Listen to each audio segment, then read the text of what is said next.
What is up, guys? Welcome back to the channel. Today we're going to dive into the gear sector. We're out here in the mountains doing a little day hike today, coming out here to test out the new Diaz Sport hydration pack, and you guys are going to like this. Guess who's back? Guess who's back?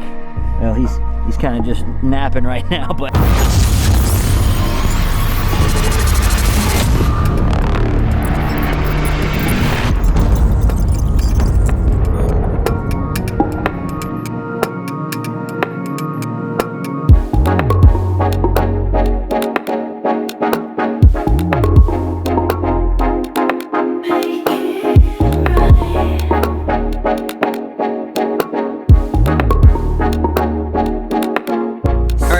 back. Like I said earlier, we just finished up a day hike, put in about 2 to 3 miles today, somewhere in between that range, and it's about midday right now, so I'm sorry if the lighting conditions aren't really that great. We're working with what we've got, guys. So my man Jeff over at Diaz Sport hooked me up with this 3-liter hydration pack a little while back. I've hiked around with it for a few days. At this point, I've probably put in about 10 miles total with it so far as of today, and I like it. It's a pretty good pack. It's not a Camelback by any means, but it's also not trash, right? So it's kind of just right there in between. Good budget pack for a lot of you guys. And if I had to compare it to something that you guys might be a little more familiar with, a lot of you guys are familiar with SOG, S-O-G. They make a lot of decent gear, but it's, you know, on the lower end budget, kind of entry level. I would say that this pack probably ranks a little bit higher than that one as far as build quality goes. It's made out of a 600D polyester material, so it's going to be fairly water resistant. It's going to be fairly durable, right? But it's not 1000D Cordura, right? So it's not going to really shed that water the way that Cordura does. But it's going to do a fair job at that. But this isn't going to be the kind of pack that you want to use as like a bug out bag or a multi-day bag or anything like that. This is just going to be good for like general day-to-day EDC use, or as, you know, like I said, like I'm out here today doing a day hike. It's good for that because it's got the hydration built into it, and you know, it's a good overall smaller compact pack. It's about 18 inches high, 10 inches wide, and 6 inches deep, so it puts it right in that range where you want to be for a good day-to-day pack. And so let's go ahead and start off at the top of this thing. The first pocket you're going to see here is a felt lined pocket, and it's, you know, it's good for anything with a screen, or if you want to put your shades in there or anything like that, keep them from getting scratched up. There's no organization to it whatsoever, and this is a Galaxy Note 8. It's a pretty big phone if you guys are familiar with it, and it fits right down in there sideways like that. So a pretty good sized pocket, but you don't get any organization with it. You got a morale patch section right there. You've got MOLLE webbing down the front. There's 2 main compartments. You got one here on the front, and this compartment is kind of your admin pocket, right? You've got some zipper pockets in here, some mesh zipper pockets. You got a little key ring holder there, some stash pockets there if you want to put, like I've got a little Quest bar down in there right now. I'm about to eat that here in a little bit, and then some pin slots and just general organizational slots, right? You guys have seen these kinds of things in packs before. Nothing to really dive too deep into, but I've also got I've got my lens stashed down in there as well. So as you can see, that's pretty fat, right? And it fits down in there and zips up just fine.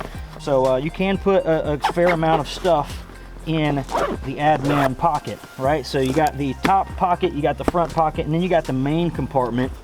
The main compartment is a half zip compartment, so it only zips halfway down. But right now in here, I've got the 3-liter bladder, and I've also got my Joby Gorilla Pod, and I've got a first aid kit down in here, little first aid kit, and then I've also got a little survival kit down in here as well. And that's all I've got in the main pack, but you could fit a little bit more down in there if you really wanted to. I actually, when I hiked in, I had the tripod that this camera is on, and the Joby Gorilla Pod, and those 2 kits. I had that all down in the main compartment and was able to zip it shut. So, you know, that's pretty good storage capacity. Another thing that I really like about this pack is that it's got some stash pockets on the sides, on both sides.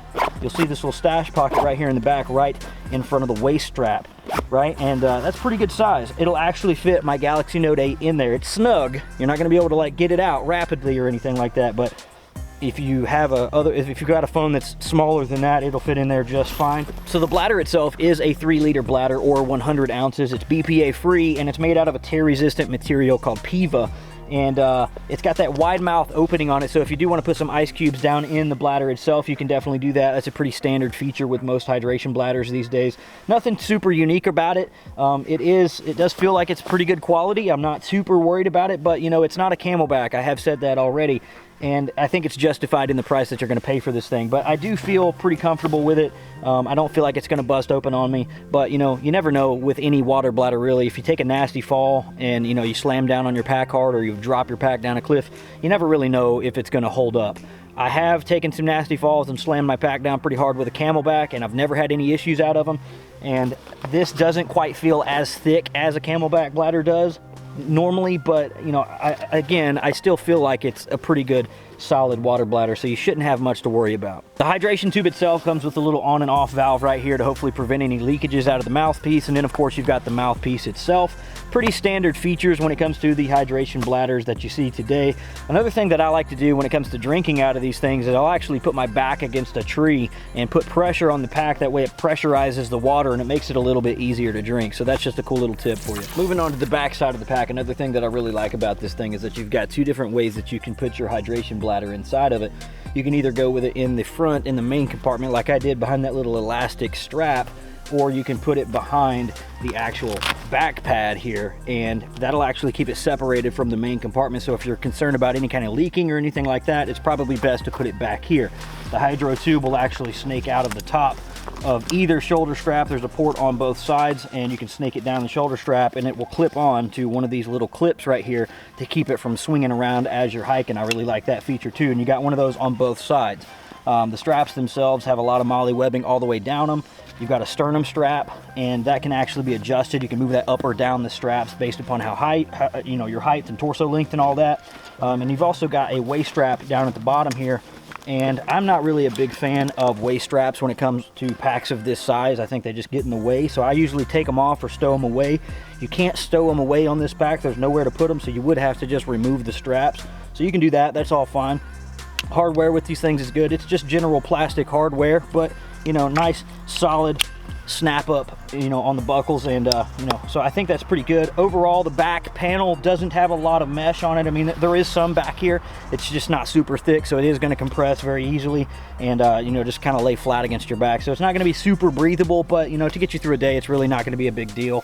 Overall, you know, that's pretty much going to do it for this pack. And you know, like I said, I've been using it now for about 10 miles, and I'm going to keep using it, and we'll check back in long term and see how it holds up. But overall, I think it's a great pack. If you guys want to check it out, be sure to click the link down in the description below to check out Diaz Sport on their website, or you can actually check them out on Amazon. We've got links down in the description for you. As always, guys, if you like this video, be sure to like, comment, share, and subscribe to the channel if you want to see more. And hey, if you're looking to get further, faster in your life, or take your preparedness from average to savage, that's what we're here for, and we can help you do that inside of the tribe. So get signed up, and we'll catch you guys in the next video.